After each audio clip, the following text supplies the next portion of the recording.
नमस्कार दोस्तों, स्वागत है आप सभी का मेरे YouTube channel law by KP में। आज हम पढ़ने वाले हैं भारतीय संविदा अधिनियम 1872 के अध्याय 3 के बारे में, जो कि बात करता है समाश्रित संविदाओं के विषय में, यानी कि कंटिजेंट कॉन्ट्रैक्ट जो होते हैं वो क्या होते हैं। और ये जो आपका चैप्टर 3 है, ये प्री मेंस दोनों के पर्पज़ से ही बहुत ही ज़्यादा इंपॉर्टेंट है। जुडिशरी या कोई भी लॉ कॉम्पिटिटिव एग्जाम, इवन आपके BA LLB की डिग्री में जो आपके सेमेस्टर एग्जाम होते हैं, यदि उसमें आपका कॉन्ट्रैक्ट सब्जेक्ट है तो उसके पर्पज़ से ही बहुत ज़्यादा इंपॉर्टेंट है।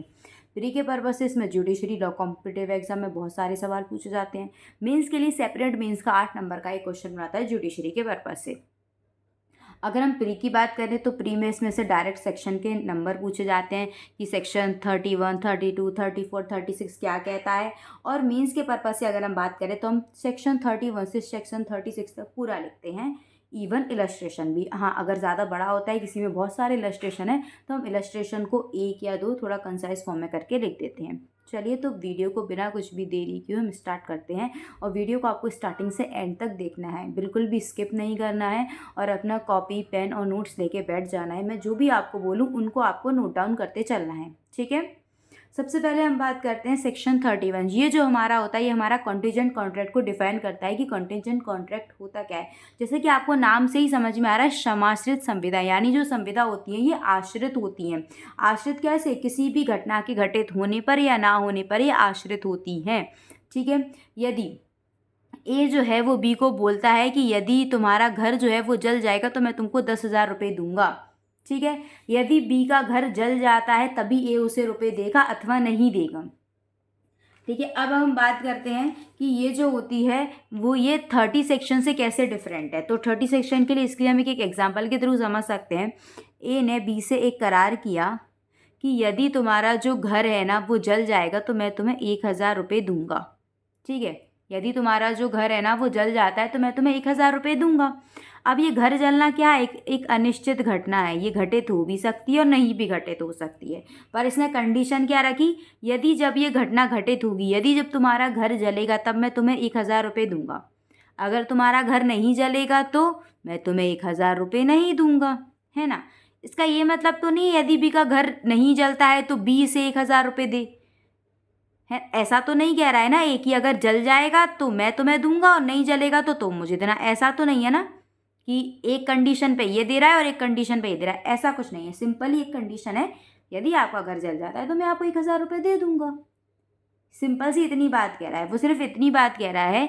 एक और एग्जाम्पल लेते हैं। ए जो है वो बी से कॉन्ट्रैक्ट कर रहा है कि आपकी जो एक शिप है जो कि आपने भेजी है, यदि आपकी जो शिप है ना वो अगर वापस आ जाएगी ना, अगर आपकी शिप बिल्कुल सही सलामत लौट आती है तो मैं आपको 10,000 रुपये दूंगा। अब शिप लौट आएगी तो वो दे देगा, शिप नहीं लौट के आएगी तो वो नहीं दे देगा। एक डिपेंडेंट, एक घटना है उस पर डिपेंडेंट है, जो कि घटना अनिश्चित है, ठीक है। और अगर हम बात करें 30 सेक्शन, तो 30 सेक्शन क्या बोलता था? एक शर्त करता था कि देखो ऐसा हो जाएगा तो मैं तुम्हें दूंगा, ऐसा नहीं होगा तो तुम मुझे देना। उसमें डबल साइड से होता था, कोई जीतता था तो जो जीता था उसे मिलता था, अगर वो हारता था तो उसे देना भी पड़ता था। इसमें ऐसा नहीं होता, घटना घटित होगी तो ये दे देगा, घटना घटित नहीं होगी तो ये नहीं देगा, बदले में इससे लेगा, ऐसा नहीं होता, ठीक है। तो आपका सेक्शन जो 31 है वो सिर्फ डिफाइन करता है कंटीजेंट कॉन्ट्रैक्ट को कि ये क्या होते हैं। किसी भी घटना के घटित होने पर या ना होने पर जैसी हम कंडीशन लगाएं उस पर ही लागू होते हैं। अब हम बात करते हैं सेक्शन 32। सेक्शन जो 32 है वो हमारा बात करता है ऐसी संविदाओं का प्रवर्तन जो किसी घटना के घटित होने पर समाश्रित हो। अब आप अगर समाश्रित संविदा देखेंगे तो उसमें दोनों आता है, घटना का घटित होना भी और घटना का घटित ना होना भी। 32 सिर्फ घटना के घटित होने पर फोकस करता है कि यदि घटना घटित होती है तो ही हम संविदा करेंगे अथवा नहीं करेंगे, ठीक है। अब इसमें क्या बोलता है? एक अनिश्चित भावी घटना, अनिश्चित मतलब कोई भी इसकी सर्टेनिटी नहीं है कि ये होगी या नहीं होगी, भावी यानी फ्यूचर की घटना, ठीक है। अगर घटना घटित हो जाती है तो हम संविदा कर लेंगे, अगर घटना घटित नहीं होती है तो हम संविदा नहीं करेंगे, ठीक है। अब कुछ ऐसा हो जाए कि घटना का घटित होना ही असंभव हो जाए तो संविदा शून्य हो जाएगी। ये आपसे प्री में पूछा जाता है। यदि कोई संविदा, समाश्रित संविदा किसी घटना के घटित होने पर निर्भर करती है और वह घटना असंभव हो जाए तो संविदा शून्य हो जाती है। क्यों?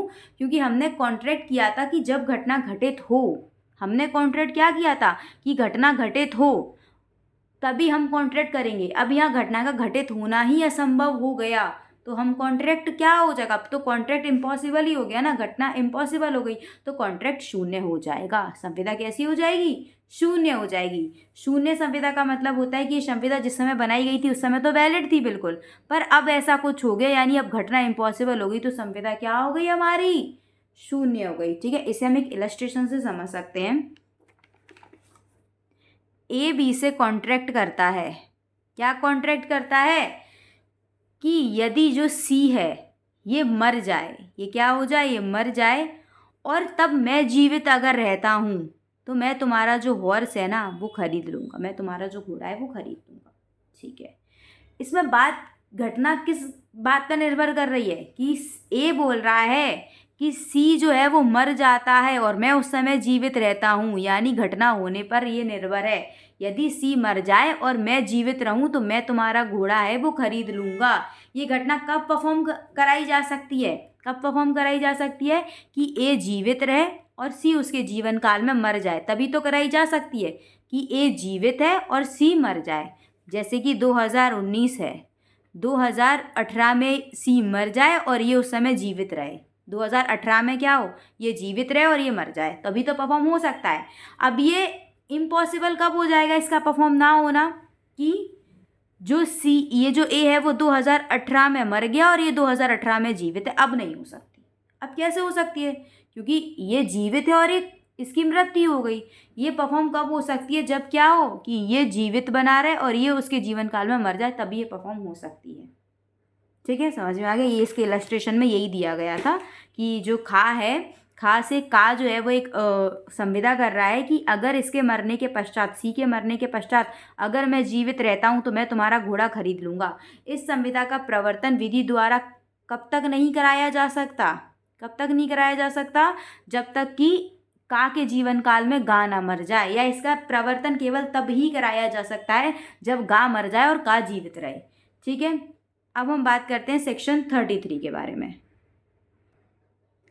सेक्शन 33 जो होता है वो बात करता है उन संविदाओं का प्रवर्तन जो किसी घटना के घटित ना होने पर, 32 बोलता था घटना के घटित होने पर, ये बोलता है घटना के घटित ना होने पर। इसका प्रवर्तन हम कब करा सकते हैं, जब घटना घटित ना हो या कुछ ऐसा हो जाए कि घटना का घटित होना क्या हो जाए, असंभव हो जाए, तभी हम करा सकते हैं।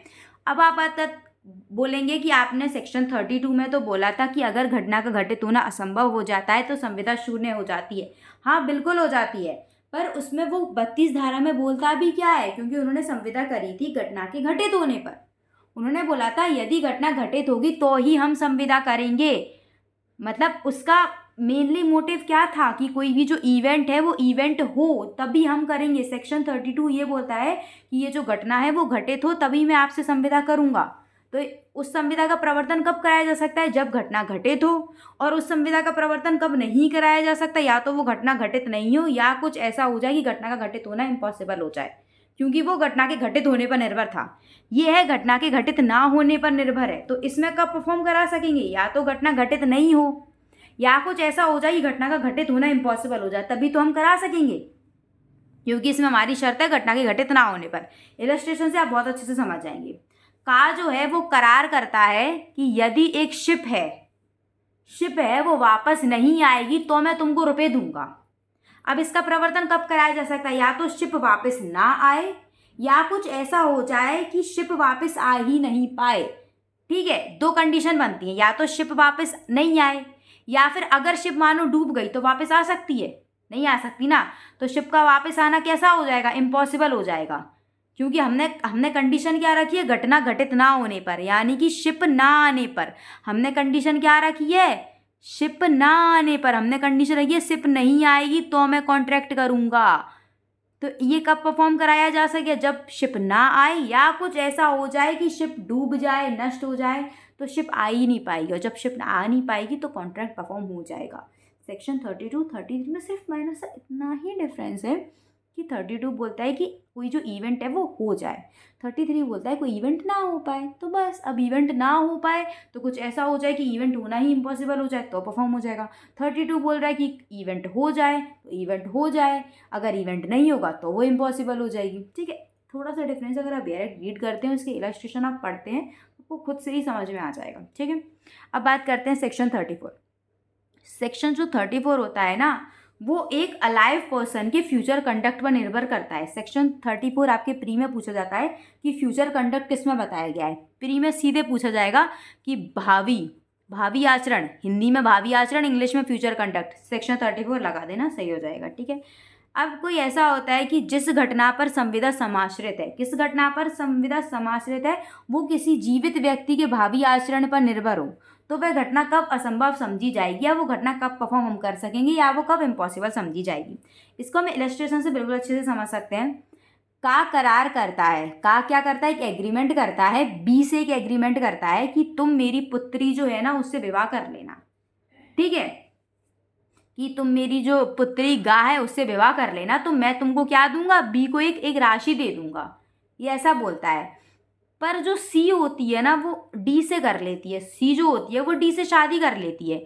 अब ये क्या हो जाए, इसने एक कंडीशन रखी थी, एक फ्यूचर कंडीशन रखी थी, फ्यूचर कंडीशन ही तो रखी थी, कि फ्यूचर कंडीशन उसने रखी थी कि तुम विवाह कर लो मेरी बेटी से, फ्यूचर में ही तो हो पाएगा। उसने एक जीवित व्यक्ति के भावी आचरण, ये व्यक्ति के आचरण पर निर्भर है। ठीक है, ये व्यक्ति के आचरण पर निर्भर नहीं है सेक्शन 33, ये व्यक्ति के आचरण पर नहीं है, ये पोत है, ये शिप पर निर्भर कर रही है। ठीक है, शिप पर या किसी और चीज़ पर निर्भर कर रही है, जीवित व्यक्ति के आचरण पर निर्भर नहीं कर रही। कोई चीज़ घोड़े पर निर्भर कर रही है कि घोड़ा, या फिर तुम मर जाओ मैं जिंदा रहूं, ऐसा कुछ। ठीक है, सेक्शन 34 करता है जीवित व्यक्ति के आचरण, ये जीवित व्यक्ति का आचरण है कि वह उससे शादी करे उससे नहीं करे, ये जीवित व्यक्ति का आचरण होता है। छोटा सा डिफरेंस है, याद रखना। ये सेक्शन 33 में फॉल नहीं करेगा। कहने को ये भी एक कंडीशन रख रहा है घटना घटित होने पर, सेक्शन 32 में फॉल मत कर देना। सेक्शन 32 बात करता है कोई भी घटना, जैसे किसी का एक्सीडेंट हो जाए, कोई जीवित है कोई मर जाए, घोड़ा खरीदना, ऐसा फ्यूचर कंडक्ट पर निर्भर नहीं करता। एक अलाइव पर्सन के फ्यूचर कंडक्ट पर निर्भर करना सेक्शन 34 में आता है। तो वो बोल रहा है कि अगर तुम मेरी बेटी से शादी कर लोगे या मेरी बेटी तुमसे शादी कर लेगी तो मैं तुमको एक धनराशि दूंगा। लेकिन उसकी जो बेटी होती है वो डी से विवाह कर लेती है। अब क्या हो गया, ये घटना जो हो गई वो इम्पॉसिबल हो गई, ये घटना हो ही नहीं सकती। सिर्फ एक छोटा सा चांस है कि या तो इसका इससे डाइवोर्स हो जाए या जो घा है वो मर जाए, वही वो कर सकती है, अदरवाइज ये इम्पॉसिबल हो गई।